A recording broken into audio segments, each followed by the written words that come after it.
দোতলা থেকে টুনি লাইটগুলো ধুকধুক করে জ্বলছে। মাঝে রেল লাইন, ওপাশে বস্তি। উল্টোডাঙার 1 নম্বর আর 4 নম্বর প্ল্যাটফর্মের মাঝে ব্যাস এইটুকু দূরত্ব। কালী পুজো, ভাইফোঁটা, ছট আর তারপর জগদ্ধাত্রী পুজোর শেষ রাত আজ। বস্তির মুন্নাদা লটারি গোটাচ্ছে।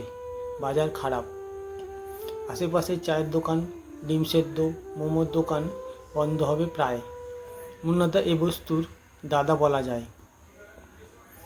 ডান পায়ের বুড়ো আঙুলের ওপর কোনো একটা পুজোয় বাইক চলে গিয়েছিল, বাদ পড়ে যায়। তখন চৌকিদার ছিল, কাজটা যায়। তারপর থেকেই এই লটারির ব্যবসা। বিয়ে করেছে, একটা মেয়েও আছে মুন্নাদার। মুন্নার ভালো নাম কৌশিক। অবশ্য ভালো নামটা ও আর মনে রাখতে চায় না। এত লোক লটারি খেলে রোজ, মুন্নাও খেলে, হয় মাঝে মাঝে, কিন্তু ওই যে বড় কিছু হয় না। সারা বছর এই ভাগ্য নিয়ে দাঁড়িপাল্লায় বসানো ওর কাজ। মানুষ চড়ে, আবার পড়েও যায়, আবার চড়ে। এই তো সেদিন বোধন হলো। মা দুর্গার আগমনে বউটা কানে কানে খুশির খবর দিল আবার। এবার যে দায়িত্ব বেড়ে গেল আবার। কিন্তু সেগুড়ে বালি, বড় দান পড়ছেই না। ভগবান ব্যস্ত অন্য শহরে মনে হয়।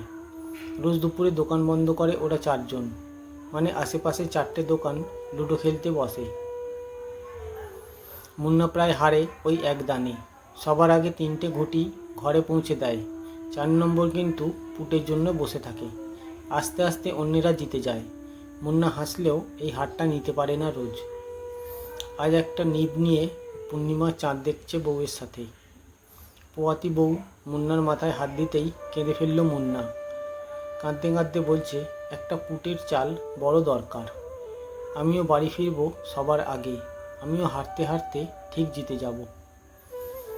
একটু পর জগদ্ধাত্রী মাও চলে যাবে। কলকাতা আবার ব্যস্ত হয়ে পড়বে কাজে। স্টেশন ভরে উঠবে। ওর দোকানে লোক দাঁড়াবে, ভাগ্য নিয়ে খেলবে, আবার চলে যাবে। শুধু মুন্না এগোতে পারেনি, পারবেও না। ওদের এগোতে নেই, ওদের ভাগ্যে পুট নেই।